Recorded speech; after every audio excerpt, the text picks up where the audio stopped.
les deux.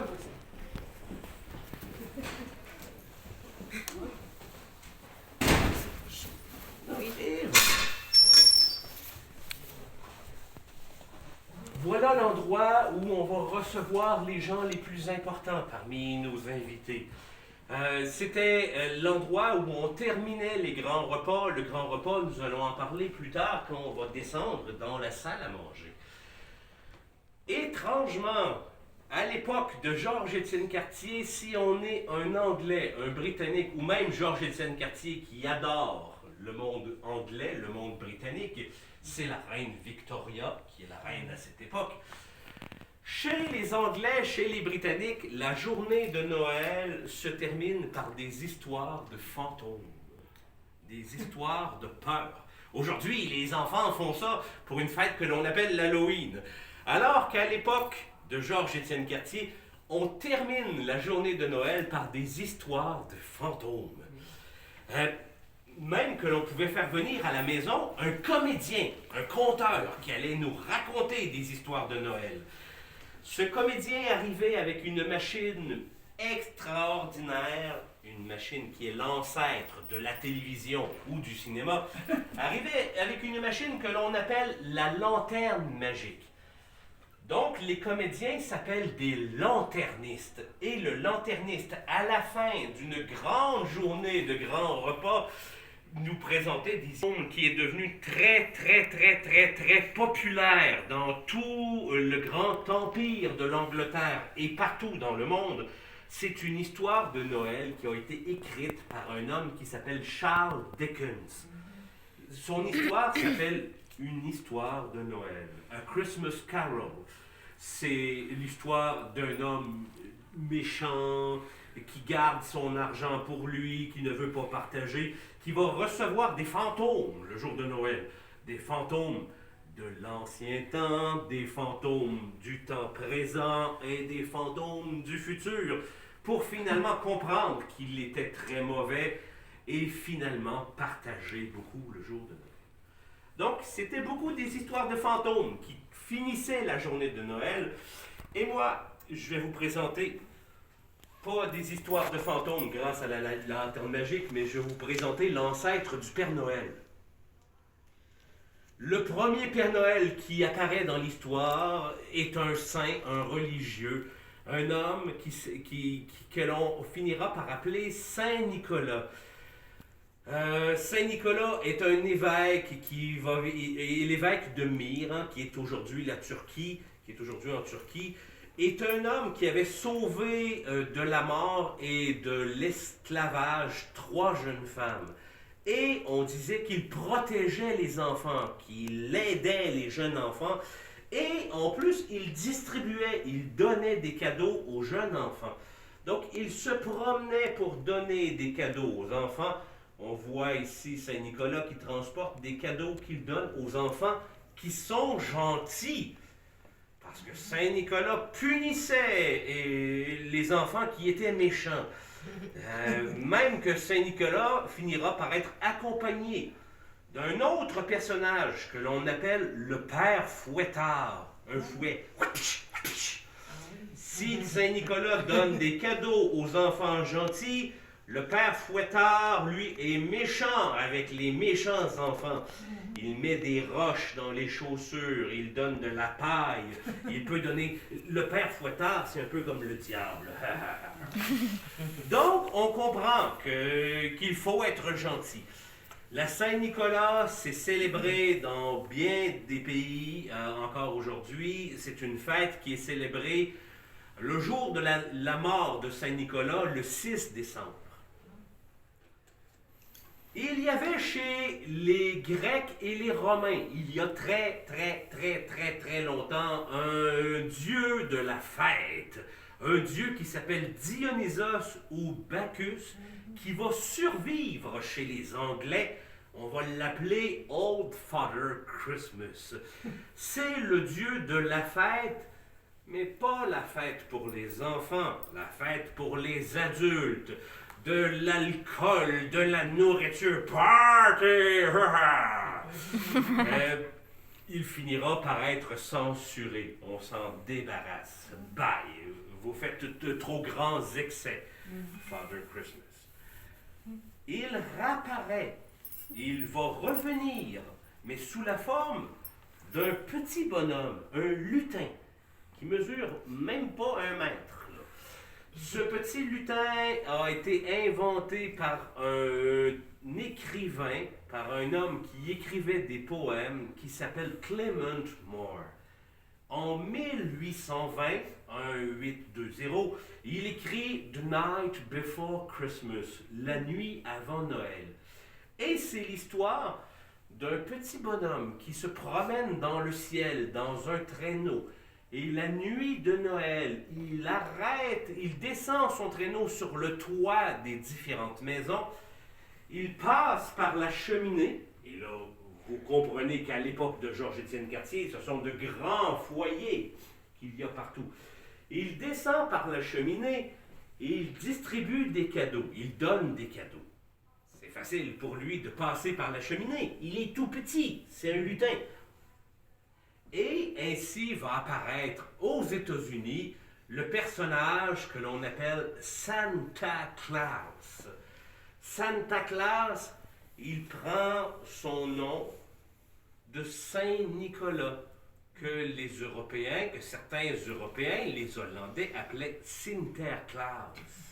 Saint Nicolas, Sinterklaas, Nicolas.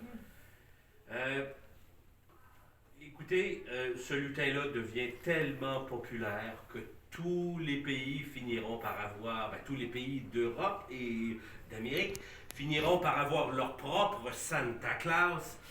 Voilà le Santa Claus canadien, on l'appelle le bonhomme Noël. Et le bonhomme Noël, il vit au Canada. Il a besoin de raquettes pour marcher dans la neige. Là, vous comprenez. Il a besoin de mitaines parce qu'il fait froid. Il a une tuque sur la tête et il a un toboggan, une luge pour se promener. Et il transporte un cadeau pour Noël. Et le cadeau, on va le découvrir dans quelques instants. Le cadeau que l'on donne à Noël, ce ne sont pas des jouets dans des boîtes. Je vous en ai parlé, on appelle ça des étrennes et c'est pour le Nouvel An. On transporte un cadeau pour donner le jour de Noël et c'est un sapin rempli de jouets et de bonbons. Donc à Noël, on donne un sapin rempli de bonbons. Père Noël avait plusieurs apparences. Celui-là, il a été publié dans les journaux autour de 1875 pour rappeler aux gens qui lisent le journal, qui sont des gens très riches. Regardez, on dit à des gens comme Georges-Étienne Cartier, les enfants disent « Ah, c'est lui le Père Noël !» Pas lui, pas lui, pas lui, pas lui. Non, non, le Père Noël, c'est lui. C'est une invention de la compagnie Coca-Cola. Nous sommes en 1930, 1930.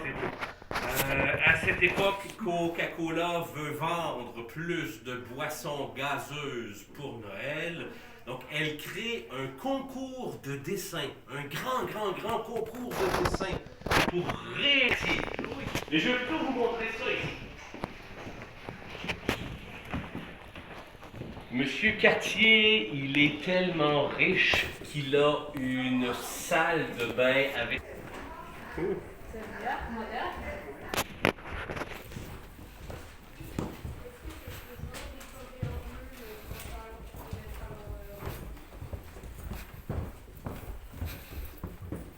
On se rappelle la belle grande robe.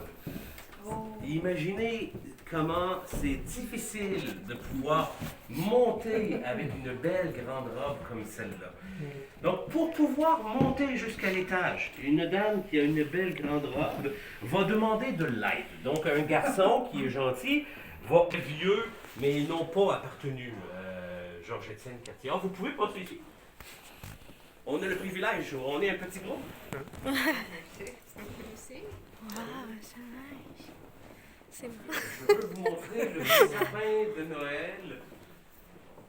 À l'époque de Georges-Étienne Cartier, le sapin de Noël, on va l'appeler le sapin anglais. Je m'explique. Nous sommes dans le château de la reine de l'Angleterre, qui est la reine Victoria. Il y a des séries de télévision qui ont été faites autour de cette grande reine de l'époque. Le monde anglais, l'Empire britannique, il est très, très, très, très, très grand. Toutes les cours d'Europe sont reliées à la reine Victoria, seront reliées à la reine Victoria. Tout ça pour dire que Victoria, elle a marié un prince allemand qui s'appelle Albert. Et Albert, quand il était tout petit, pour Noël, il recevait un cadeau, un sapin rempli de jouets. La reine Victoria trouve que c'est une... Bienvenue au réveillon de Noël. Je vous l'ai dit, pour les Canadiens français, Noël, c'est une fête de religion. On célèbre la naissance de Jésus. Et toujours est-il qu'avant la grande messe de Noël, pendant toute la journée, les gens vont faire un jeûne. Pendant la journée avant Noël, les gens ne mangent pas du tout, du matin jusqu'à la grande messe. Pas de nourriture de toute la journée. La grande messe de minuit commence à 22h le soir, à 10h le soir. À minuit, on transporte la poupée de cire en plein milieu de l'église dans de grandes chansons. Mais durant les chansons, on entend les chants et surtout les estomacs. Les gens n'ont pas mangé de la journée. Se termine enfin la grande cérémonie dans l'église. On est rendu dans la nuit, 1h30, 2h dans la nuit. Les gens se souhaitent joyeux Noël, retournent à la maison, rentrent dans la maison, et voilà ce qui attend les gens. Un repas magnifique durant la nuit. Un repas qui va nourrir la bedaine, mais qui va nourrir les yeux, qui va nourrir le nez, qui aura de bonnes odeurs, qui est beau à voir, un repas merveilleux. On disait que le repas devait réveiller tous nos sens. Voilà pourquoi on l'appelle le réveillon. Un repas que l'on célèbre encore un peu de la même manière aujourd'hui. La dinde, en Europe, on mangeait de l'oie. L'oie, un grand oiseau blanc, est remplacé ici par un grand oiseau sauvage noir. Le potage, le gigot et un repas dont vous avez certainement entendu parler, la tourtière. La tourtière, c'est un pâté à la viande qui est rempli de viande, souvent de viande de gibier, d'animaux que l'on a chassés.